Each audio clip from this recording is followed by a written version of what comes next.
Hey, I want to speak about a subject that I've spoken about before and which I have very strong views on.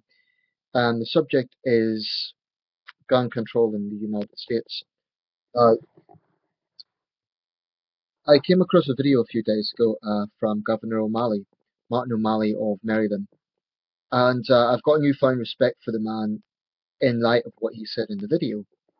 What he was speaking about was um, about the need for Congress to take action on the gun issue. And he made a very powerful statement. He's clearly very passionate about this. A single life in America is worth more than all of its guns. And he also made the point that if some people will say this is race baiting, but he said if there was a situation where thousands of young white men were being killed across America, Congress, it's hard to imagine Congress wouldn't have acted by now. As it is, a lot of the victims are young black men. He was obviously talking there about issues of gang violence, but it also covers a general issue of gun violence in America. And I have to say, I've got enormous respect for anybody who speaks out. And he closed the speech by saying, or at least this was a segment of the speech, by talking about standing up to the National Rifle Association. Now, I have to say, I have enormous respect for that position. I'm not talking about all of his politics, but I'm talking about that position for any politician in America to stand up to the NRA. Democrat, Republican, Independent. Any politician who stands up to the NRA deserves respect, in my opinion. Not just because I agree with them in this situation, but because I think it actually takes courage to do so. The truth is that the NRA is a violent organization, it is a dangerous organization. And as we saw from the situation in Colorado a few years ago, I forget the name of the congresswoman who was shot, but there is a political risk in America from speaking out against the gun lobby. And this actually makes me think about parts of Latin America where if local mayors and so on speak out against drug cartels, they end up being targeted. The National Rifle Association, as far as I'm concerned, is a giant gang or a terrorist organization or a gangster syndicate. I believe they deserve all the negative adjectives that are thrown in their direction. I have total contempt for the NRA and what they stand for. It doesn't matter how many people are killed in America on a daily, weekly, monthly, yearly basis. The sheer numbers doesn't matter to these people. All they care about is profit. And they're clever enough to give the impression that they're responsible. Whenever there's a massacre, they'll call it a tragedy and all the rest of it. Um, I have to say that America's gun culture is something I still find very hard to get my head around. And I've been in debates with lots of people, including some of my subscribers, who I've met eye to eye with on other issues, but disagree with on this one. Um, I don't know about Martin O'Malley's other policies. I get the impression he's a centre-left Democrat. He takes liberal stances on a lot of other issues. But I'm talking here just about the gun issue. And I do think it takes courage to do what he done. I'm also in part making this video because I've just seen a response to a bullshit comment. Some people might say, well, why are you getting involved? You're not American, mind your own business. I'm getting involved because, frankly, sometimes gun nuts get involved in situations that happen here. I'll give an example. A few days ago, there was a trial of a man who was severely mentally ill, and I believe it was last year in London. He decapitated an elderly lady after killing two cats. He wasn't an Islamist. It sounds like this guy had serious mental health problems. He thought she was Satan. So it's a gruesome crime, no question about that. Absolutely shocking. But what this guy came on and said was, oh, if you Brits had guns, he would be dead and the old woman would be alive. Well, there's zero evidence that that would be the case at all. Um, just zero evidence. Now, I want to break down this argument. What he was saying was, and by the way, actually, the police in London do have guns. So obviously that didn't stop this happening. Although guess what he was saying was the old lady should have a gun, or that's the line that he is going down. Now, from an emotional perspective, I understand that when serious crime occurs, people want some sort of notion of protecting the victims. That's understandable. But what I have long argued and what I fully endorse is the argument that weak gun laws doesn't make life harder for criminals, it makes life easier for criminals. This is a fact. Now, regarding this case, if the old woman had a gun, could she have shot him? Maybe so. But I would reverse that and say, well, wait a second. Let's look at the Charleston massacre.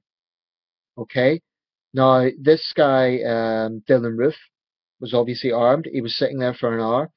Um, the notion that what I find reprehensible is factions of the NRA are actually trying to blame the victims of this atrocity for their own fate, saying things like, oh, if they were armed, they would still be alive. There is one case that the gun lobby likes to quote. It was in Texas in 1991, a place called Kaleen, I believe. Might be pronouncing that wrong. But anyway, they often quote that as an example to justify, because in that case, some civilians did shoot the spree shooters, potentially saving some lives. Now, I concede that there may be some examples where that may be the case, but it doesn't change the fact that if you're going to go down that line, i.e., calling for every single American man, woman, and child to be armed, you're going to have an anarchy. You're going to have an absolute anarchy because you're going to have neighbours getting into arguments, bringing their guns out, settling disputes by blowing their neighbour's head off. I really believe that would be the scenario if, as these gun nuts are calling for, every single man, woman, and child is armed. It's like they want to create the Wild West. Although I would argue America already is in that sort of situation. Some people, again, say, why do I get my nose involved? I'm not American. It's because I care about fellow human beings, and I think it is unacceptable that the United States has the level of gun violence it has. No, in no other developed democracy can you see the situation, not on this scale. The exact figures do vary from country to country, but nowhere comes close to the United States. Even in Canada, Germany, um, which have higher gun homicide rates than the UK or Japan, they don't even come close. So I really think that this is something that needs to be questioned. And I think a lot of gun lobbyists, and to be fair, to be clear here, I'm not talking about regular gun owners. I'm talking about people who are really hardline, open carry activists, insurrectionists, these sort of people. When they really push that, what it comes down to is they're fundamentally liars. When they say things like, "Oh, Britain has much higher violent crime rates," they're completely ignoring the fact that they'll do something like say, but look at the number of gun crimes in Britain, it's much higher than you people claim. The point is, owning firearms is illegal in this country, so that is classed as a crime. It therefore isn't included in gun crime statistics. Having a firearm is illegal in this country. I'm aware that in some states it is, but in many other parts of America, you could just buy guns in Walmart. It's quite obvious that the American situation is different from other developed democracies, and I am aware that countries like Canada are a bit more uh, they're a bit more tolerant about guns than a country like Britain would be. But then Canada is a huge country, and there's a very large part of Canada is the outdoors.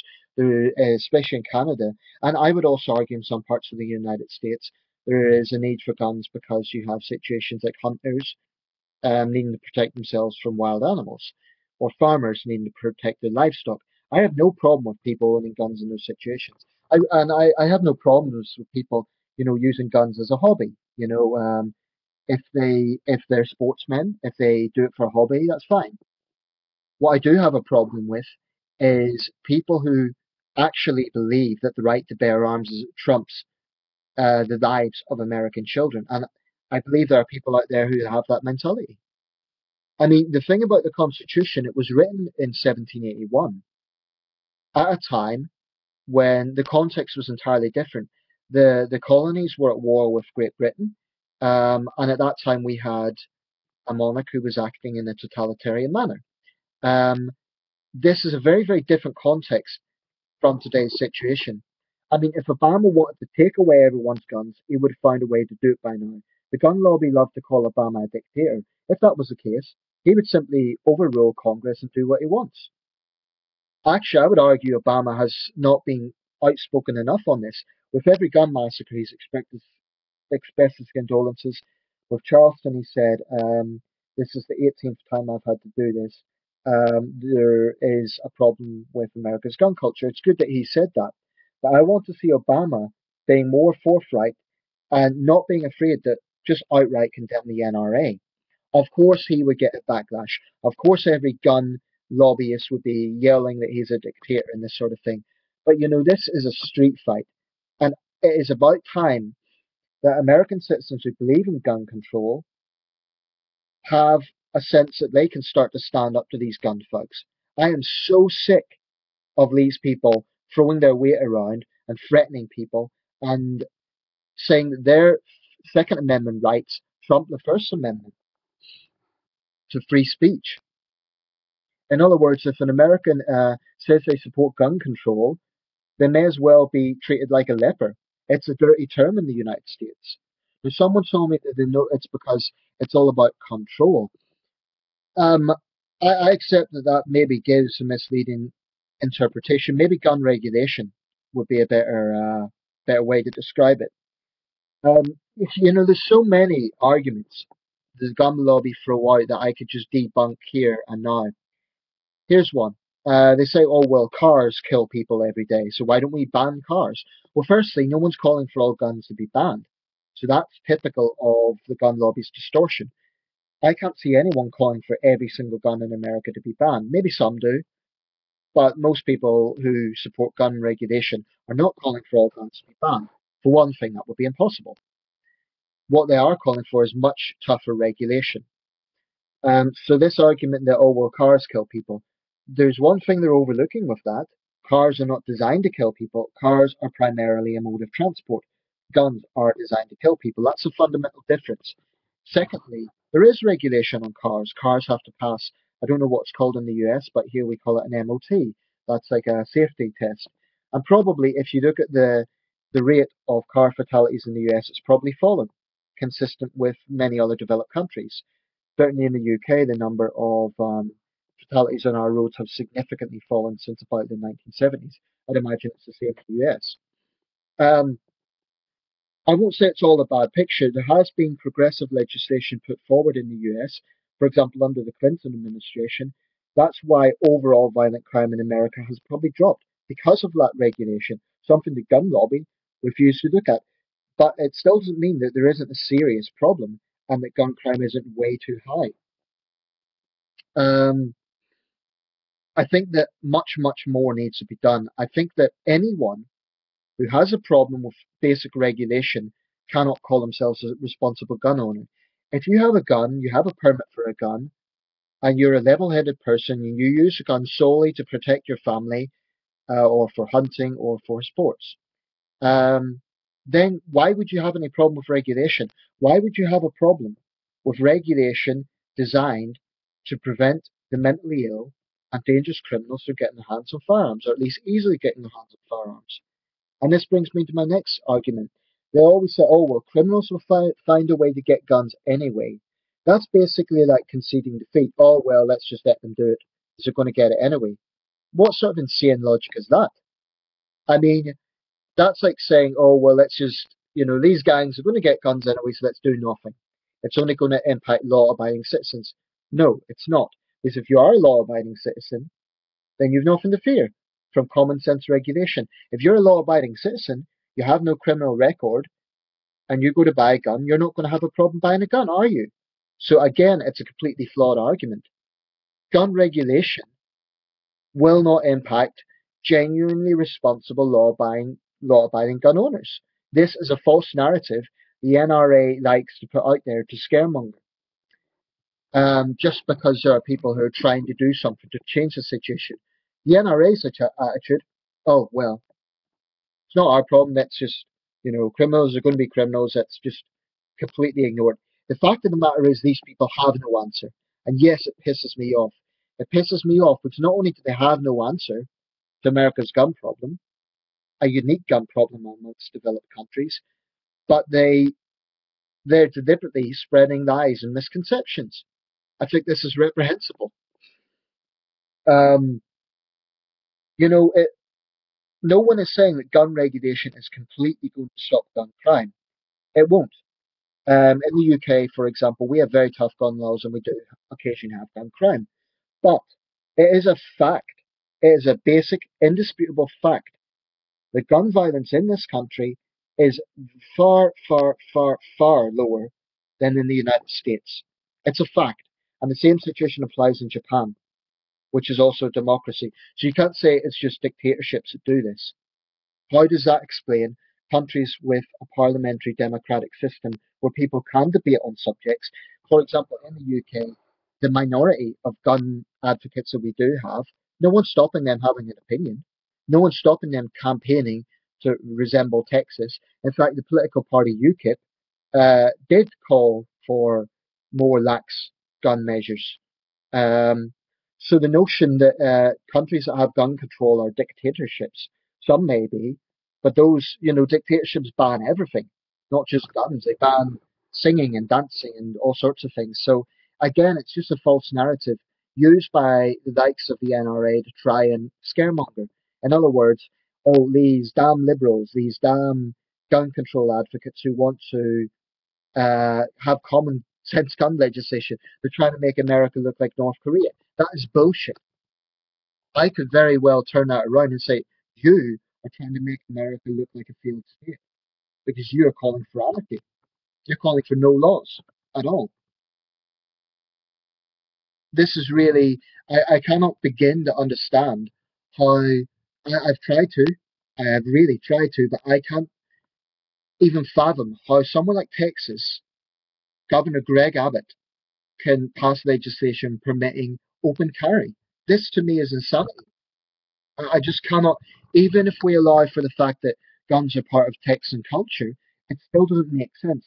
What Governor Abbott has done, in stark contrast to Governor O'Malley is thinking progressively. He is thinking about the safety of American citizens. Greg Abbott, most likely, is thinking about how he's going to look good with the NRA because it probably helps him get votes. And I think that is utterly despicable. It takes a brave politician to speak up about this. It takes a brave person generally. But given the history of American political assassinations, then yes, it is brave. Bobby Kennedy was killed shortly after he made a speech advocating gun regulation. I'm not saying that was the reason he died, but it does underscore the point about American gun violence.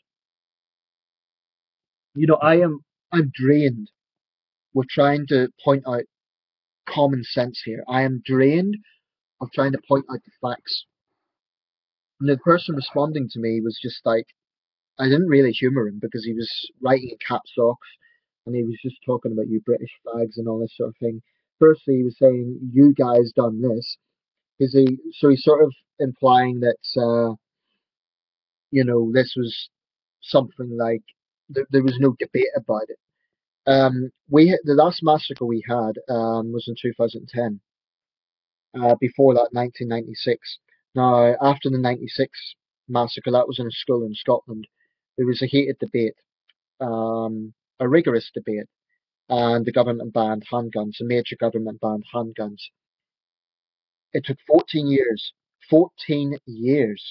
before there was a comparable massacre that happened in Cumbria, which is a rural area where there are more guns anyway because there's more farmers and so on. And again, there was a debate about what our gun measures should be. I heard very few people after that massacre saying, "Oh, let's get more guns." You go into any city in Britain and say, "Do you think there should be more guns on the street?" People will look at you like you're mad.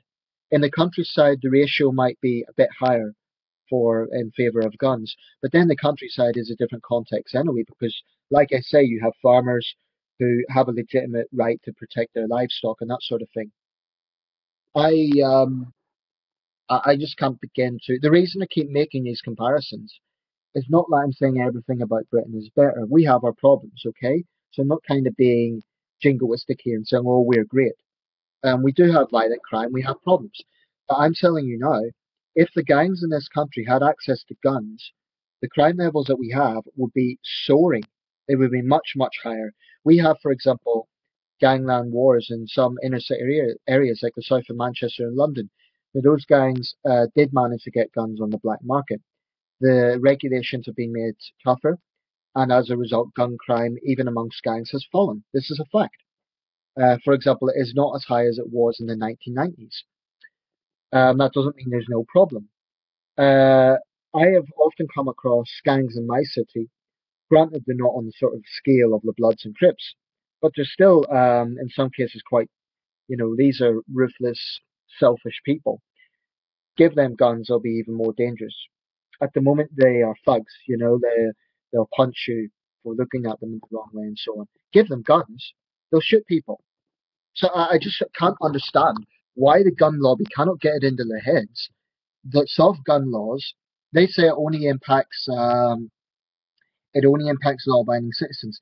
Clearly, if you have tough gun laws, it is going to make it harder for criminal gangs to get their hands on weapons. I mean, they often say, "Oh, well, look at cities which have very high homicide rates, places like Baltimore and Detroit and so on." And they, because those states have tougher gun laws, they use that as a sort of excuse to say, "Well, oh, look, those states have tough gun laws, and look at the gun homicide rates." But they're ignoring the fact that in many cases, those gangs, they don't get their weapons from within the state. They often get the weapons from gun show loopholes in states that have more lax gun laws. That's a little fact that they're leaving out. Um, so there's a lot of legitimate questions here. Um, anyway, I just despair sometimes. I'm so, so grateful. And this might be offensive to some people, but I'm so grateful I don't live in the United States, primarily because of this issue. And that's not, I'm not anti-American. I think there's many good things about the US, but I could not live in somewhere like Texas or Colorado or Arizona or anywhere else to sort of, to me, and seeing gun laws that exist out there. I mean, I'll be honest, I've got friends living in Texas, two Chinese friends actually, who have immigrated to the United States. I am concerned for them quite often. Every time I hear about gun massacre there, now, okay, there's 19 million people. I get that, and I'm not unduly worrying, but I could not without, and not necessarily because I'm a pushover or I'm easily scared, but rather I don't trust someone. I mean, you think about the open carry crowd, the cards, they hide behind their guns. I would happily debate them man to man, face to face, but I wouldn't do it if they had a gun. Why? Because I'm not stupid. I don't trust those people one bit. I believe that the sort of people who, if you push them, if they lose their temper, they would very well bring the gun out. That's the situation America is dealing with. Fanatics, insurrectionist fanatics who take their zealous cult to an extent where they really don't give a shit how many innocent Americans die as long as they have the right to cling to their gun. Insanity.